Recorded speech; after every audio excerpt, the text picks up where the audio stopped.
अगर संविधान के निर्माण में, संविधान को संजोने में, बनाने में बाबा साहब की भूमिका है, तो उसको आप नकार क्यों रहे हैं? क्यों नकार रहे हैं? कारण तो ये है ना, जानबूझकर सुनियोजित ढंग से किसी एससी लीडर के नाम को आप, जो अमर नाम है, जो नाम इतिहास के पन्नों में है, उसे आप मिटाना चाहते हैं और आप नया नाम उसमें निकाल कर लाते हैं। कुछ दिनों से आप सब ने देखा होगा कि अनिल मिश्रा काफी चर्चा में है और चर्चा का विषय है कि डॉक्टर अंबेडकर को अपमान करके सस्ती लोकप्रियता लूटना। इसके बाद अब उनके समर्थन में तमाम महिला वकील उतर आई हैं और वो कह रही हैं सनातन की जय, मैं किसी अंबेडकर को नहीं मानती, मैं भगवान भोलेनाथ को मानती हूँ, शिव जी को मानती हूँ, मैं किसी अंबेडकर को नहीं मानती। इसी पे बातचीत करने के लिए मेरे साथ गुलाम सरवर जी हैं। इनसे जानेंगे कि क्या कुछ लग रहा है जो महिलाएं इस तरह की बात कर रही हैं बाबा साहब डॉक्टर अंबेडकर को लेके। इसके पहले वकील साहब वो कहते हैं कि कौन अंबेडकर, गंदा आदमी, तमाम बातें कहते हैं, हालांकि उनके ऊपर एफआईआर दर्ज हो चुकी है। सर आप किस तरह से देख रहे हैं? महिला वकील भी अब मिश्रा जी के साथ में आ गई हैं और कह रही हैं कि मैं किसी डॉक्टर अंबेडकर को नहीं मानती, मैं जो है महादेव को मानती हूँ, सनातन को मानती हूँ। नहीं, सनातन को मानिए, इस्लाम को मानिए, आप क्रिश्चियनिटी को मानिए, आप किसी भी धर्म को मानिए, भारत में आप हैं तो संविधान को मानना होगा। और जब संविधान की बात आएगी तो बाबा साहब की बात आएगी तो चर्चा तो करना ही है, नाम तो लेना ही है। यहाँ लोगों को ये जानना चाहिए, जो अनिल मिश्रा के समर्थक हैं, कि भारत में एक बहुत प्रसिद्ध नेता थे बेअंत सिंह, तो बेअंत का भी अंत हो गया, चले गए इस दुनिया से, कोई बचने वाला है नहीं, तो अनिल भी नील हो जाएंगे, हट जाएगा इनका भी। ये बकवास की जरूरत क्यों पड़ी? अगर संविधान के निर्माण में, संविधान को संजोने में, बनाने में बाबा साहब की भूमिका है, तो उसको आप नकार क्यों रहे हैं? क्यों नकार रहे हैं?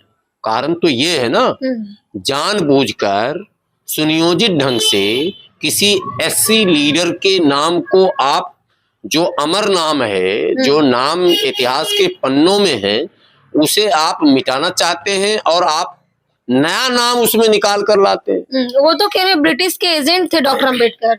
एजेंट कौन थे? इस पर तो सैकड़ों बार बहस हो चुकी है। एजेंट वो थे जो मुआवजा लेते थे, एजेंट वो थे जो तनख्वाह लेते थे, एजेंट वो थे जो मुखबिरी करते थे, एजेंट वो थे जो माफी मांग के बाहर आते थे।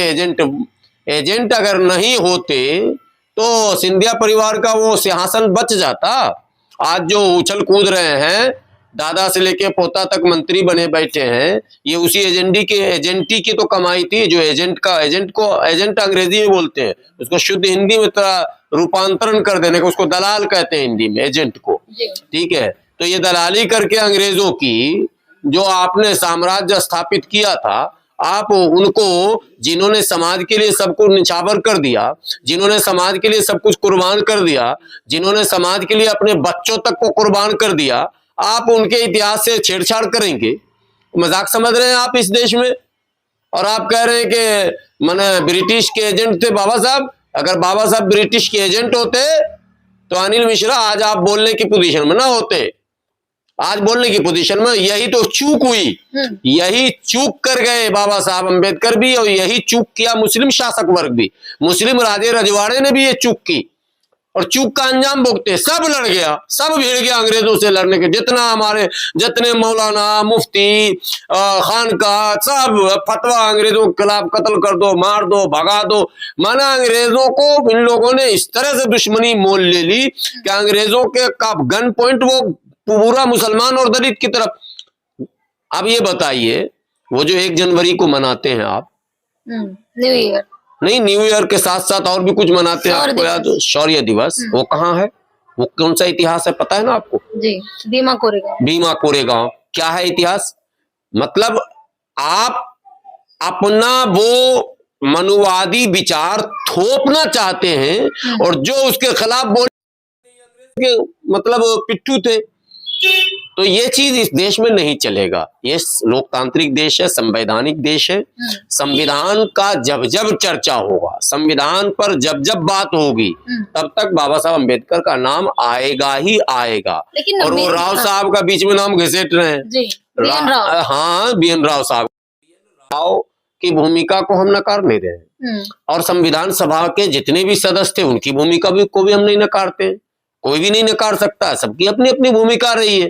लेकिन संविधान सभा के अध्यक्ष होने के नाते 26 नवंबर 1949 को जब संविधान सील किया गया, सील पैक होकर सरकार के हाथों में सौंपा गया, तो वो तो बाबा साहब अम्बेडकर के हाथों से हुआ, उसको सौंपा, उनके नेतृत्व में सब काम हुआ।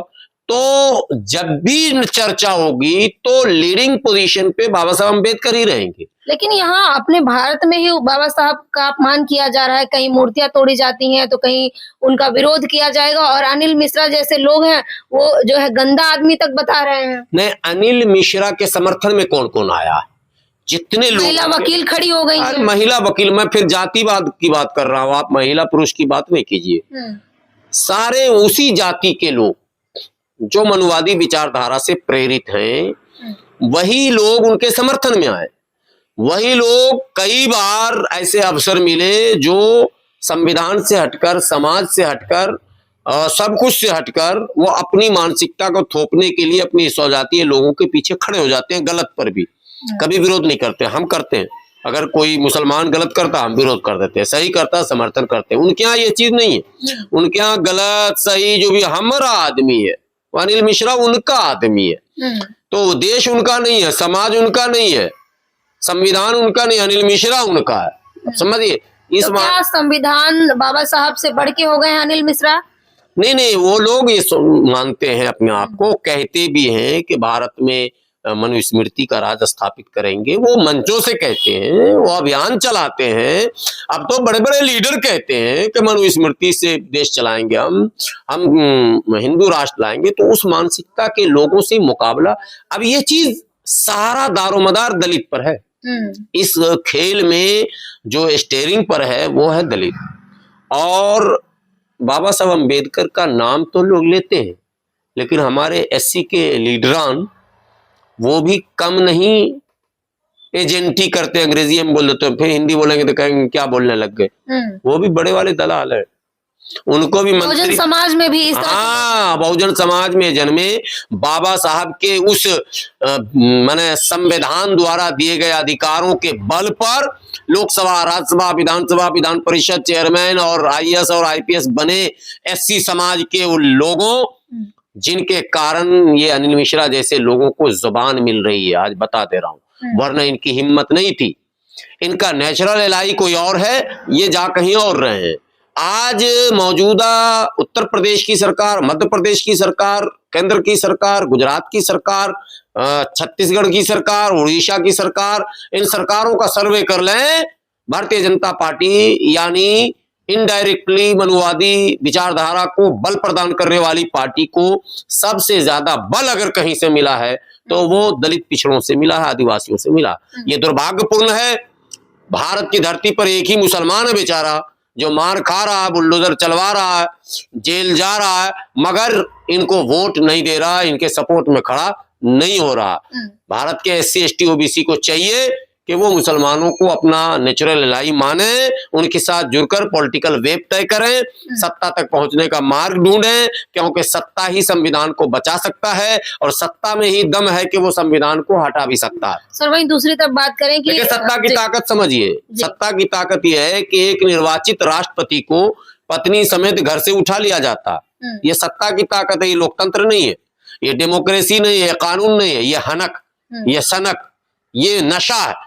तो सत्ता के नशे में जब लोग ज्यादा चूर होंगे तो संविधान से वो दूर होंगे और फिर SC ST मजबूर होंगे और इनका दिन इतना खराब आएगा कि फिर इनके हिस्से में वही हांडी और वही झाड़ू आएगी और फिर ये रोएंगे, तब फिर बाबा साहब नहीं आएंगे।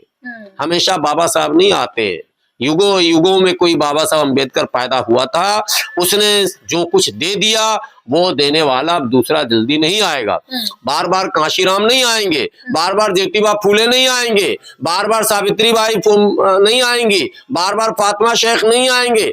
ये अवसर मिला है, अभी अवसर है, अभी कुछ बिगड़ा नहीं है, अभी सब कुछ कंट्रोल में है। लेकिन जिस रास्ते पर SC ST के लीडरान बढ़ रहे हैं, बहुत जल्दी ये कंट्रोल से बाहर हो जाएगा।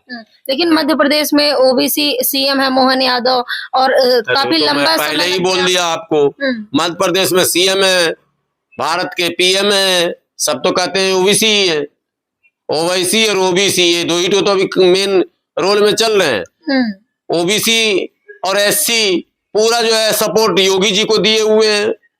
वो जो बीम बजाने वाले बाबा थे जो बोले थे चल सन्यासी मंदिर में ले जाऊंगा, योगी को घंटा बजवा दूंगा, मैं नहीं बोल रहा अपनी तरफ से, वो बोले थे पियर का गमछा वाले बाबा, ओम प्रकाश राजभर, न ओम है न प्रकाश है न राज है न भर है, कुछ है ये नहीं है, समझिए ना कि कॉल लेटर आ जाता है हमारे कॉल पे। हाँ, वो यो बोले थे कि पियर का गमछा बांध के थाना जाओ, ऐसे जो अध्यक्ष दिया ऐसे जो एक बार धो के पियर का गमछा को बेचारे टर हो गए। फिर अभी वो उन्नाव वाले पे याद है ना, वो क्या कर रहे हो भाई, ये दांत निकाल लिया जाएगा एक एक ठो, हंसने का अधिकार भी छीन लिया जाएगा, न हंसने देंगे न रोने देंगे। आप जैसे याद करो इतिहास को। तो अनिल मिश्रा के साथ क्या होना चाहिए सर, आखिरी में सवाल ये। देखिए, संवैधानिक प्रक्रिया में जो भी संभव है वो होगा। हम सड़क पर उत्पात नहीं मचाने वाले हैं, हम इसको जस्टिफाई नहीं करते। हाँ, अगर संवैधानिक प्रक्रियाओं में बाधा डालती है कोई सरकार तो उस सरकार के खिलाफ आवाजें उठनी चाहिए। बहुत धन्यवाद।